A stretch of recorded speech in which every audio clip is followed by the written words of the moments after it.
नमस्कार, आप देख रहे हैं द भारत खबर।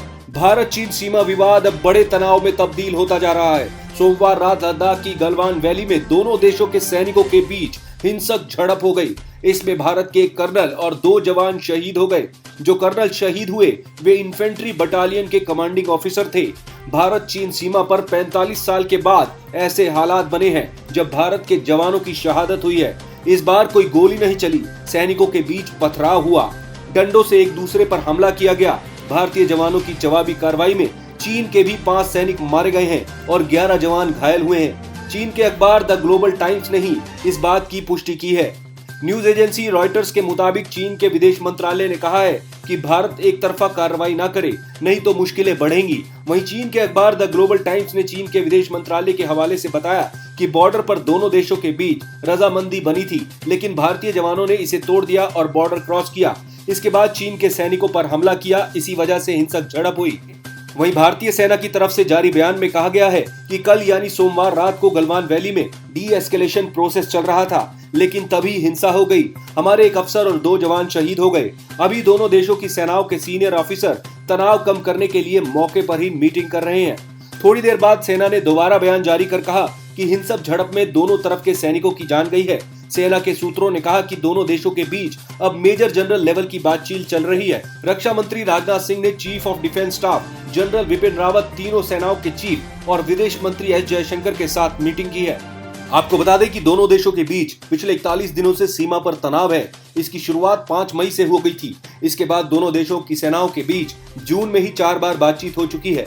बातचीत में दोनों देशों की सेनाओं के बीच रजामंदी बनी थी कि बॉर्डर पर तनाव कम किया जाए या डी-एस्केलेशन किया जाए।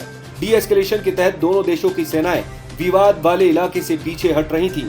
पूर्व director general of military operations lieutenant general Vinod Bhatia बताते हैं कि दोनों ओर के सैनिकों के बीच ये हिंसक झड़प और उसमें एक कर्नल और 2 जवान की शहादत बेहद चिंता की बात है। दोनों ही पक्षों को आपस में मिल बैठकर हालात को तुरंत काबू में लाना होगा। ये हिंसक झड़प बताती है कि हालात बेहद तनावपूर्ण हैं, इसे हल्के में ना लिया जाए। पिछले महीने झड़प कहां, कब और कैसे हुई? तारीख 5 मई, जगह पूर्वी लद्दाख की पेंगोंग झील। उस दिन शाम के वक्त इस झील के उत्तरी किनारे पर फिंगर 5 इलाके में भारत चीन के करीब 200 सैनिक आमने सामने हो गए। भारत ने चीन के सैनिकों की मौजूदगी पर ऐतराज जताया। पूरी रात टकराव के हालात बने रहे। अगले दिन तड़के दोनों तरफ के सैनिकों के बीच झड़प हो गई। बाद में दोनों तरफ के आला अफसरों के बीच बातचीत के बाद मामला शांत हुआ। तारीख संभवतः 9 मई, जगह उत्तरी सिक्किम में 16,000 फीट की ऊंचाई पर मौजूद नाकुला सेक्टर। यहाँ भारत चीन के 150 सैनिक आमने सामने हो गए थे। आधिकारिक तौर पर इसकी तारीख सामने नहीं आई। हालांकि द हिंदू की रिपोर्ट के मुताबिक यहाँ झड़प 9 मई को ही हुई। गश्त के दौरान आमने सामने हुए सैनिकों ने एक दूसरे पर मुक्कों से वार किए। इस झड़प में 10 सैनिक घायल हुए। यहाँ भी बाद में अफसरों ने दखल दिया, फिर झड़प रुकी। तारीख संभवतः 9 मई, जगह लद्दाख। जिस दिन उत्तरी सिक्किम में भारत चीन के सैनिकों में झड़प हो रही थी, उसी दिन चीन ने लद्दाख में लाइन ऑफ एक्चुअल कंट्रोल पर अपने हेलीकॉप्टर भेजे थे। चीन के हेलीकॉप्टरों ने सीमा तो पार नहीं की, लेकिन जवाब में भारत ने लेह एयरबेस से अपने सुखोई 30 MKI फाइटर प्लेन का बेड़ा और बाकी लड़ाकू विमान रवाना कर दिए।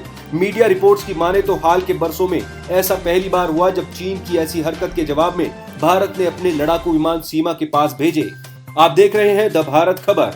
हमारी खबरों को देखने के लिए चैनल को सब्सक्राइब कर लीजिए। शुक्रिया।